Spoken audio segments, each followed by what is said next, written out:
online resources for wellness. Sean Anker is a happiness researcher who shares his thoughts about having a positive mindset in several TED Talks. Gretchen Rubin has written several useful books on happiness and creating a happier and more well-rounded life. Mindful Schools is a website created to support the use of mindfulness and well-being for staff and students. When we are in positive emotional or physical states, we trigger optimal brain activation. Celebrate the small stuff. No matter how hard a particular day feels, try to stop and write for 5 minutes about only the delightful moments you shared with students and colleagues. For example, you might write about a student who so kindly helped another, or the student who was courageous and asked someone new to be their partner. You might also write about this kind note you wrote to a friend or the note you received from a teacher. Maybe it's the progress your student is making or how tasty your leftovers were for lunch. Laughter is the best medicine. One of the greatest joys of working in schools is how much fun you can have with the educators and students who are with you each day. Think back to a time you had a good belly laugh. You know, the kind where you were smiling for minutes afterward. Laughter produces physical and psychological benefits that have been documented for decades. These benefits include reducing stress, tension, and anxiety, and increasing feelings of connectedness, largely because endorphins are released in our brain when we laugh. You can use humor as a way to care for yourself inside school and outside of it. Inside of school, figure out ways to lighten the mood with professional and thoughtful humor. Enjoy a good laugh with your teammates. When at home, watch funny TV, listen to humorous podcasts or audiobooks, and laugh with your family. Incorporating humor and laughter into each day is an effective and fun self-care tool. Bring the fun. Brain research suggests that fun is beneficial to our experience at work and in our own learning because fun experiences increase dopamine, endorphin, and oxygen in our bodies, which encourages motivation for the task at hand. When we are in positive emotional or physical states, we trigger optimal brain activation. Although we encourage you to infuse more play and fun in your daily work, how you do so will depend on your personality. For example, some paraprofessionals might tell jokes to create a spirit of fun in the classroom or staff lounge. Others may crank up the tunes for an occasional dance party. Here are a few more fun ideas to borrow from others to share with students and colleagues. Joke of the day, dance party, funny video clips, dance meetings, scavenger hunt, dress in theme with colleague, dress as twins with colleagues. Problem solving. Although you have read this book and have several ideas and strategies to handle many different kinds of problems or situations, problems inevitably will arise that you may not feel prepared to handle. It is important to remember that you are not alone and that you have a network of support at the school. When you come across a problem that you are having difficulty solving, consider the following general ideas or suggestions. Talk with other teachers in the building. Talk to the student. Talk with the principal. Talk to a parent. Talk with other paraprofessionals. Bring the problem to the special education teacher. Talk to an OT. Write down the problem and brainstorm solutions. Go for a walk. Think only of solutions during the walk. Draw the problem and the potential solutions. List all the potential solutions to the problem. Talk to your best friend or partner. Keep all information about students confidential. Give it time. If meeting with others or brainstorming solutions by yourself does not help you discover a new solution, you may need a step-by-step problem-solving process such as creative problem-solving CPS. The creative problem-solving process. The CPS process has a long history as a proven method for approaching and solving problems in innovative ways. Davis, Parnes.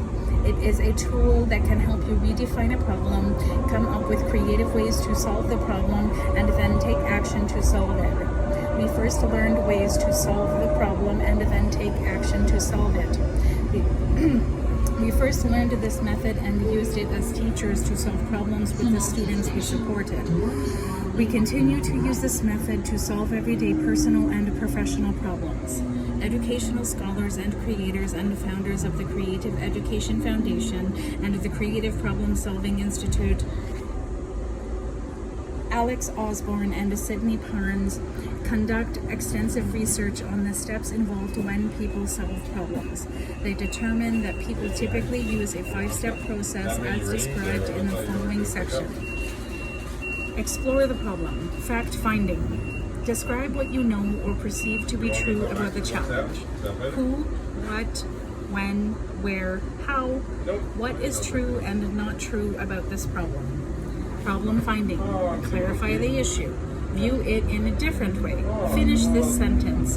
In what ways might we sustain food security, for example? Generate ideas. Idea finding. What ways might we reduce the cost of groceries? Generate ideas. Idea finding. Generate as many ideas as possible. Defer judgment and reinforcement.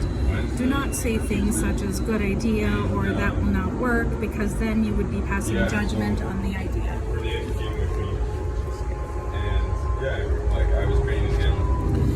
Prepare for action. Solution finding. Compare the ideas against some criteria that you create. How will you know whether your solution will work? Acceptance finding. Create a step-by-step plan of action. Example: ageism, retirement, mobility, independence, eliminating interdependency, and eliminating addiction.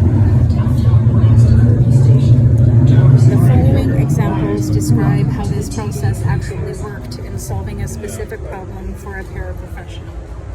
Case example 1. Tom, a paraprofessional working with Trevor, a first grader, was having a difficult time getting Trevor off the playground at the end of recess. Trevor would run around and hide, and Tom could not reach him or get him to go inside.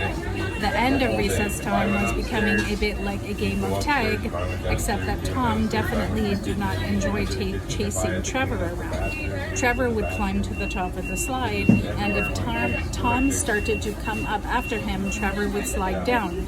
If Tom slid down, Trevor would climb back up.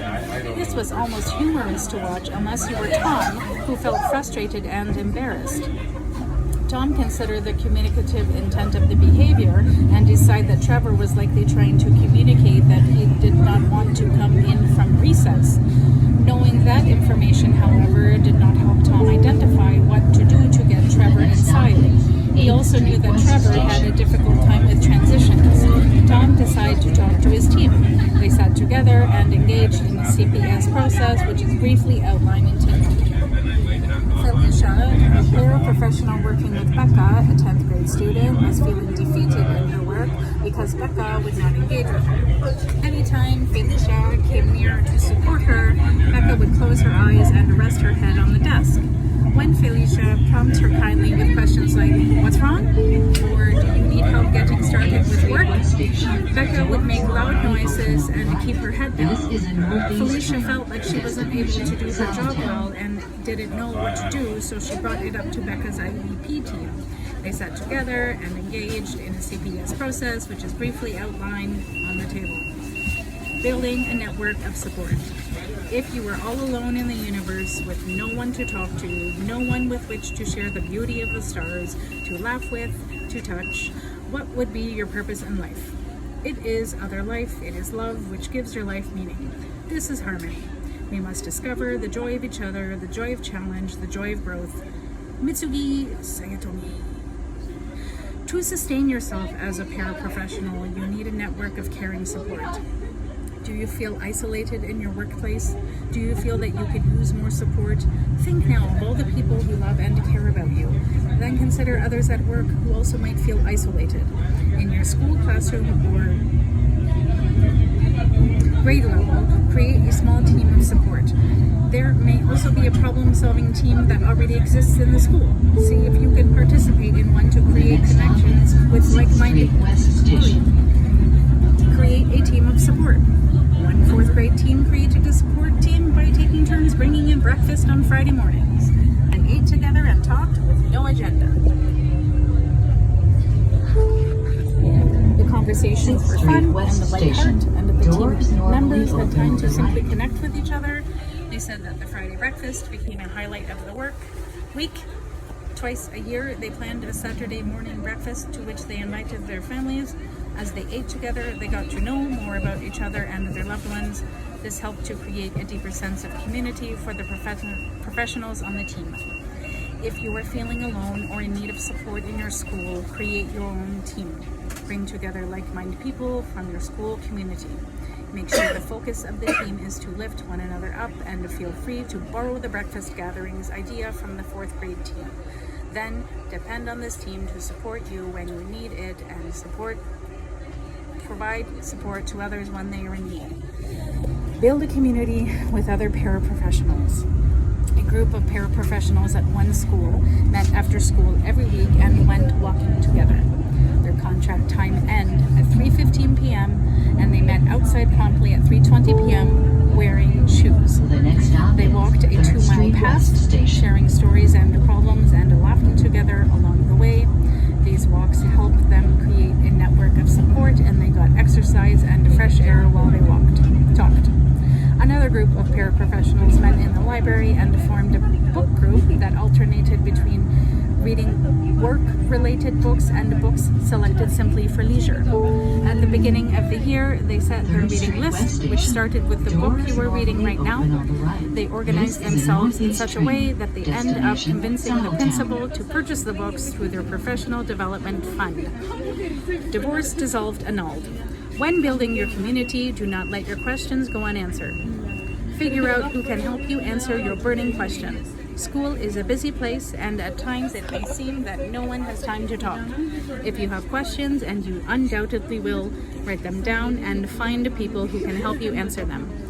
Consider asking special education teachers, students, general education teachers, other paraprofessionals, principals, therapists, or any other knowledgeable staff in the school. Care for yourself. Have you ever been on an airplane and heard a flight attendant announce that if there is an emergency, you should place an oxygen mask on your own face before assisting your children? The idea behind that rule is that if the plane crashes, you want to make sure you are available to help the children. If you do not have oxygen, you will not be able to help them. In essence, that is what self-care involves: eliminating burden, nurturing yourself outside of work so that you can be helpful and nurturing to the students you support. Meet your own basic needs. Maslow, 1999, has identified the basic physiological needs of every human. These include oxygen, food, water, and regulate body temp.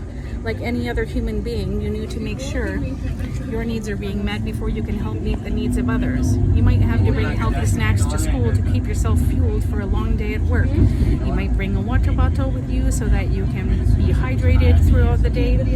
You also might want to have a sweater with you or dress in layers. In many schools, temps frequently shift. Maslow's next level of need is safety and love. Surround yourself with loving people so that you feel support and cared for. Lastly, you need to get enough sleep every night. It is much more difficult to be prepared to support students if you are tired. These needs are at the very core of every person's physical and mental health. Stop, breathe, meditate. Some people love to meditate. For others, the idea of meditation makes them break out in a nervous sweat. But meditation does not have to look like sitting still for an hour, thinking nothing but calm, present thoughts. Here, we provide several options for working mindful meditation into your busy schedule. The goal is to take a few minutes to return your thoughts to your body and your mind in order to reduce stress and increase mental wellness.